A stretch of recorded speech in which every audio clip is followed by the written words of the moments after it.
Well, thank you for joining us, everybody. I'm Dan Hussey with Zaner Ag Hedge. Joining me today is a fellow senior market strategist, Joe Nikruto. We just wrapped up our uh, post-report talk on a USDA data dump day. We had our quarterly grain stocks estimates come out today for the first quarter of 2023, really setting the benchmark on where some of the old supply might be leaving us into this new crop year. And then more importantly, we set a benchmark today for where potential acreage estimates in the planting intentions report out from the USDA. To start things off, we really, in the stock estimates, um, corn stocks coming in slightly below expectations there with trade estimates at 7.47 billion. Let me pull up and hey, let me share this data so you guys can read alongside with me. Okay, so corn ending stocks here. Trade estimates were coming into the pre-report estimates with 7.47 billion bushels there. Our Zaner own estimate was a little bit on the heavier side there, thinking we might have heavier corn stocks. But it was interesting to note today that USDA coming out with a 7.4 billion bushel ending stock number there for corn, tightening things up a little bit below trade expectations. But I think, at least in my opinion, Joe, and correct me if I'm wrong here, but a 70 million bushel number in the corn ending stock is, I don't want to say negligible, right? But it's it's not even it's a 1%, right, of the overall stock number, right? So So that we're talking about somewhere between 60 to 80 right. million bushels, right? And so what my question is then is where does that fit with what you've seen in the so this is as of March 1st. Mm-hmm. Where are we now after all of this Chinese business? And is that something that we now have to? Will they reconcile that out? What is it, Mm-hmm. April 11th for That's the right. WASD, I believe? Is that something that they have to reconcile now? And so they had taken the exports out. Do they put them back in? Even though that number isn't huge, right? It also, you're going to add another number to that, and then maybe it's not as in maybe it is not as insignificant as this number appears to be. Um, Yeah, what do you think? absolutely. What do you think? No, and I think you're right that now focus shifts. We know what that quarterly grain stock is, and we'll talk about acreage in a minute, but focus has to shift now to weather and the other very big variable, which you hit exports, right? And seeing how now the USDA is going to reconcile that almost it was 2 business weeks, right? It was like 9 or 10 days straight of corn purchasing for For sure. China. That's got to be accounted for, right? Or somebody should say something. So, okay, overall, a bullish against the trade expectation grain stock number there for corn, and corn closing the day, up 11 cents there in the old crop. To me, reflects that in the market for the time being. Uh, all I wheat, agree, and yep, maybe we jump. If you want to jump now, maybe jump to a chart. I mean, if we're going to sure, talk about it, you know what I mean? Because so uh, that performance, and you saw quite. I'm sure for everybody that was watching into the report, really decent strength in corn, but not quite as much as in beans. But corn yeah. market Sorry, was forgot we generally were looking along at corn there. Here's right. our here's our corn chart, Joe. There we go. There we go. And so, you look at what happened a week or two ago, that big downdraft there, and now the distance that we have traveled back, and again, what you mentioned here a moment ago is the ability of that market to hold that technical strength Mm-hmm. into the close. We closed within shooting distance of the day's highs, Yeah. so And when certainly you more dial trading to be done. down, when we were Say looking again. at it a minute ago, when we dial down here, we also closed back above the 200-day, the 100-day, and the Absolutely. 55-day moving averages, which are all clustered within 5 cents at 565 to 665, 660 to 655 here, and the market was able to push through those after the figure and close above. That's a pretty big technical reversal. Granted, we are back into the old range, right, that we were in. And if you look at the price action of corn over the last year now, of almost year of price action, no, actually, let's go ahead. Go back to March of last year. May corn has just reverted back to what I would argue is the average price over the last year. So every up and down, we seem to be finding our way back to 660 to 665 in corn. And this report seems to have only proven that the case once more. Deja vu all Yeah, over right? again. Yeah. Yep. Crazy. So, all right, hopping back in here, let's look at all wheat because I know we're going to have a little bit more to say about the soybean ending stock there number there getting so tight. So, wheat ending stocks actually I guess the one bearish against trade estimate ending stock number that we had today found additional almost 12 million bushels there. Our estimates were looking for basically a little higher, more or less 3 million within the trade estimate there.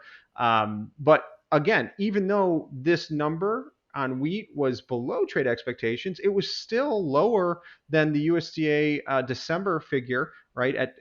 Which was 300 million bushels higher, and is still lower than where we were in wheat ending stocks last year at this time, which were also at that point in time considered very tight at 1.02 billion bushels. So now below 1 billion bushels for a quarterly grain stock on wheat. Had a little bit of a mixed day on the chart of wheat today, which, hey, why don't we look at the chart of that too? But I mean, was there anything, Joe, that stood out to you on wheat today? I mean, You think with wheat's propensity to not hold any technical strength or any technical high ground, you look at that chart and it's just been abysmal. mm-hmm. This is certainly to hold these price levels. With corn having some strength, maybe wheat is sort of tied to that strength here today.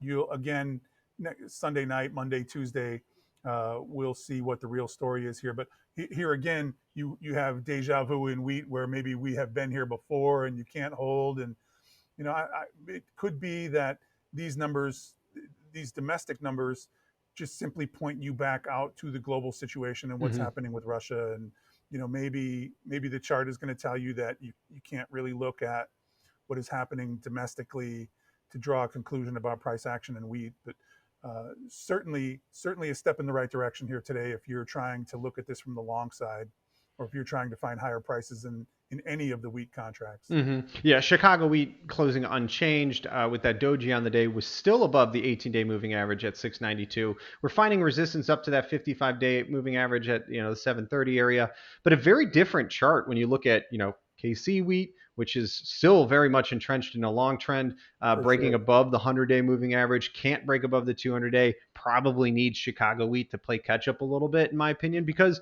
when you look at some of those intercommodity or wheat on wheat spreads, boy, have those gotten wide too. And last but not least, that spring wheat holding up the best out of the complex and above its, arguably, I guess, not back to the 100 and 200-day moving average yet, but right, the downside in spring wheat has barely, for other than the last month, has spent very little time below $9, and that's a stark difference there. But when you look at those, when you look at the prospective plantings here shortly, it to me, it really you can see why, right? Chicago wheat may be the most bearish, excuse me, in the complex. But again, wheat stocks, they're coming in on the low side, or excuse me, slightly above the trade expectations, but still far below last year's numbers, which, okay, that's a bit of a wash in my opinion in terms of how we thought wheat stocks might play out throughout the day.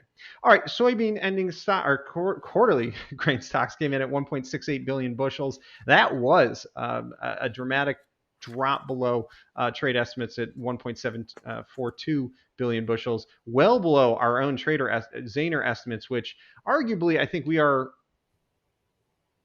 unhappy. I know I speak for myself here. I'm unhappy that I haven't seen the exports out of soybeans that in flash sales that we've seen for corn, and certainly, at least in my own analysis, I was, discounting our grain stock drawdowns. In other words, making that number a little bit bigger into this report for that reason. But again, just like our wheat ending stock number, we are still considerably lower, 300 million lower compared to last year, and 1.4 billion bushels lower than where we were in December. So there's clearly demand. There's clearly domestic consumption of soy going on here. I mean, we've been at high prices. We shaved off $1 off of highs. Was that enough for commercial interest here? I mean, look at how tight stocks are. It certainly seems to speak to movement of the commodity, doesn't it? Yeah. We have been anticipating severe demand destruction, and I'm not sure that these stocks numbers show that. Yeah. Um, and now I saw an opinion earlier in the day that maybe the job of old crop soybeans is now to begin to do more work on rationing. Yeah. And does that mean even higher prices? And what happens if, I guess there's significant delays in shipping out of ports Mm-hmm. in South America, and so you've got that South American story. And here again, I think is another number that maybe points you, domestic numbers that point you in the direction of international situations. That Argentine number seems to be holding steady at, was it 26 or 25? Mm-hmm. They pretty much lopped off all they can down there at this time. Yeah, you But discounted the production enough, right? It's almost yeah, like and I'm sure we talk about it here all the time. South American crop is huge. They're having logistical challenges, it seems, and maybe that opens the door for further U.S. exports. Mhm.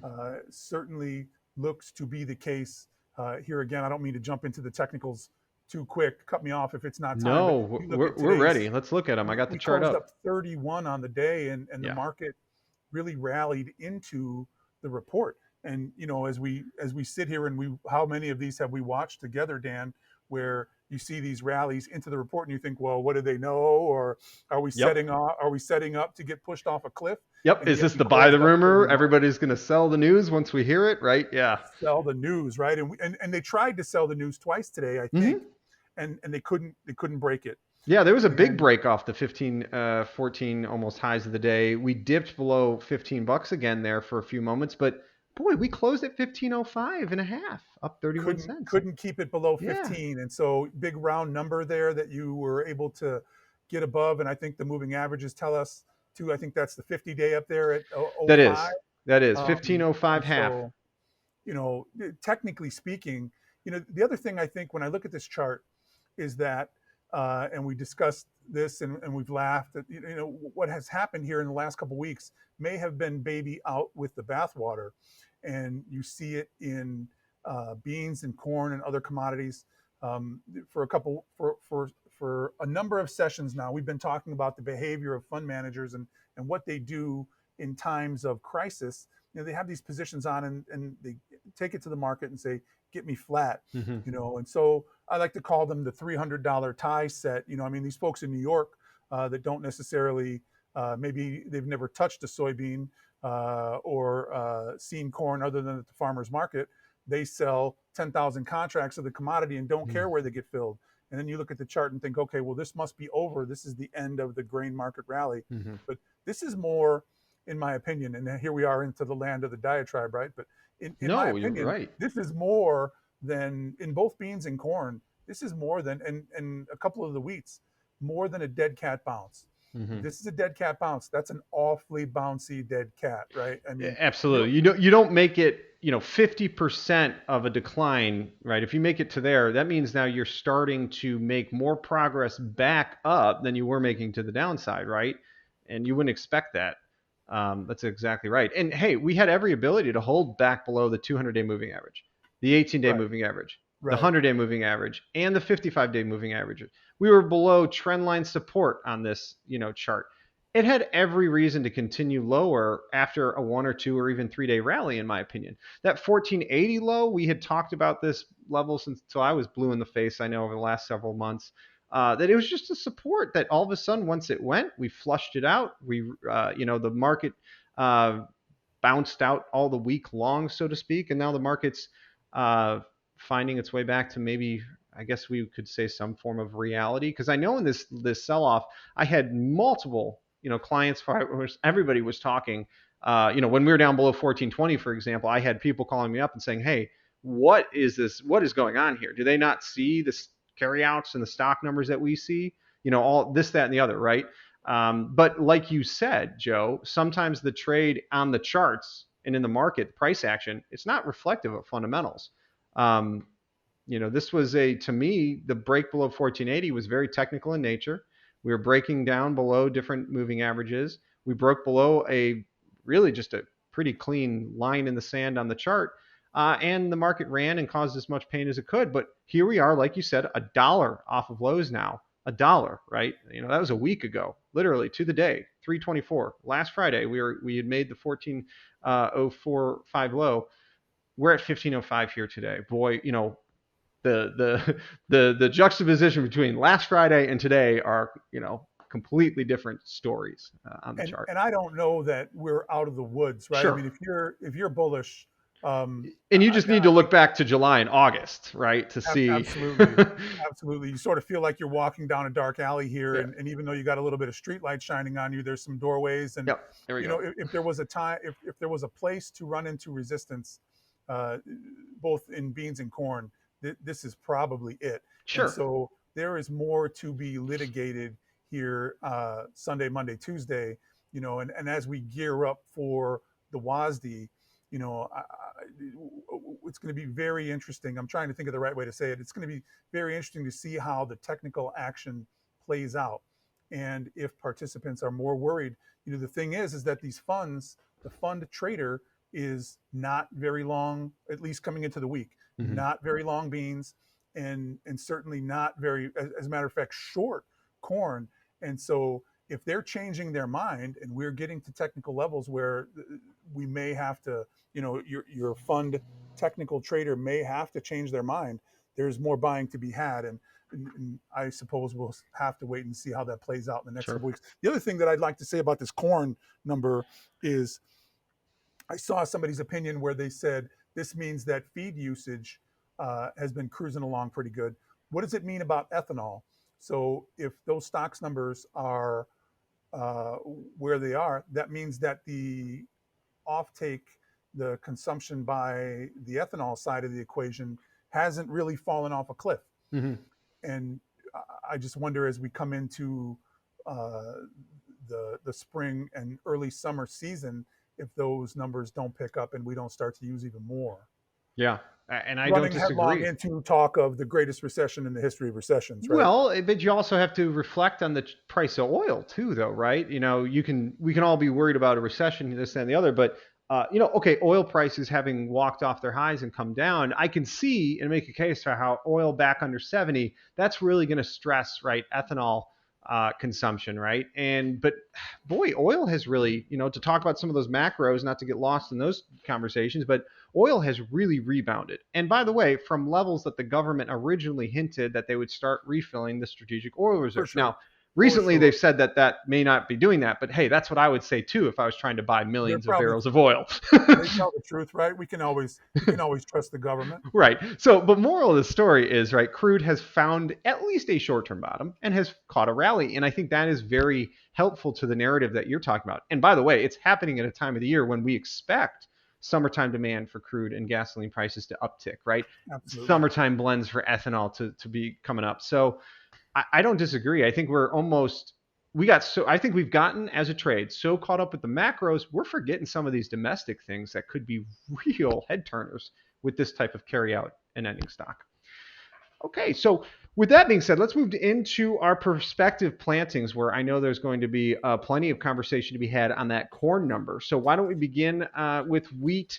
It was in my opinion, it was the biggest surprise on the report in terms of finding acreage. I know that the trade was estimating 48.85 million acres there for wheat, comparing to last year 45.74. I mean, that 3 million acre gain alone is impressive, but okay, wheat above 7 and pushing 12 at one point through last year. We can I can make a case for why people want to try to put more wheat acres in, right? But to find another million acres on top of that here on this prospective planting and intentions report, to me was a little bit of a shocker. And granted, we didn't get the acres on soybeans that we were anticipating there too, which, okay, pretty obvious to say that soybeans was a very bullish report. Up 31 cents on the day, reflected that, no problem there. But in all wheat acres here, the big gainer in the winter wheat, and I think that is really reflective of, right, KC wheat prices and that KC Chicago wheat spread, which is at $1.80 wide in the May and $1.50 wide in the July. That is incredibly wide for that protein premium, even though, like, justifiably, I would argue it should be there, right? But you're seeing in the wheat market here, adding that extra million acres, it was a little bit more bearish of that planting intentions report for wheat. But how many of those wheat acres are under snowpack right now, right? I got clients in Minnesota, South Dakota, and North Dakota kind of laughing that that some of these numbers here, particularly in their neck of the woods, they just don't see how it can happen. But it's early. It's only April 1st tomorrow, so we'll see what happens with that in going forward. I do think this is the largest wheat number we will see for the year, but that soybean number coming in lower than trade expectations and really just on par with last year's numbers, given that we're okay, arguably at slightly higher to even prices where we were last year. I'm a little shocked that we did not find more acres there for soybeans, which has me a little more concerned about that soybean number. Before we get into corn, Joe, is there anything on the beans and the wheat? I know you were taking a dive into some of the more detailed state level numbers here. Is there anything that stood out to you? The thing that I wonder about is, so you've got a big planting number in wheat, but where does that what does that point, how do you reconcile that with conditions, right? Mm-hmm. And so Mm-hmm. a lot of the big numbers in wheat are in states where they're having challenges for one reason or another. And so I think that's what the technical action is telling you today, is Mm-hmm. that maybe there's more information needed in wheat. Beans, I think you got it. You hit the number, you hit the nail right on the head. That number is at the low end of expectations. Mm-hmm. And so and I saw another opinion today. Do you have to maybe buy some acres for beans from corn? Mm. And then that leads you to what you've got to talk about next, is the 90, what I think is the elephant in the recording here. The elephant in the room is the 92 number on corn, right? I saw some outlets considering that a surprise. Certainly Mm-hmm. not a surprise to us. What do we have? 91.4. Yeah. So and a lot of, I lost the list here on the screen, but a lot of analysts in the 91 and a half, close to 92 numbers. So I don't think that's a surprise. But I wonder if those are not guesses as to what the USDA is going to say versus what everybody thinks. I mean, so we were talking about this earlier, is you look at where some of within the state to state, some of the numbers in terms of planning intentions, when you break it down by state. Let's see if we can find it real quick. North Dakota, 3750, right? Mm. That's up 27%. And so same thing with beans, is that you've got big percentage increases in North Dakota. And if memory serves, they had some difficulty getting things planted last year, right? Mm-hmm. Mm-hmm. But that's I think that's 800,000 acres, almost a million acres worth of increase in North Dakota, which is currently under 8 foot of snow, depending on where you're at, right? I mean, they got a lot of snow up there still, and it's almost April 1st. And Mm-hmm. so I wonder, are you going to see some switching from corn to beans as they move through that?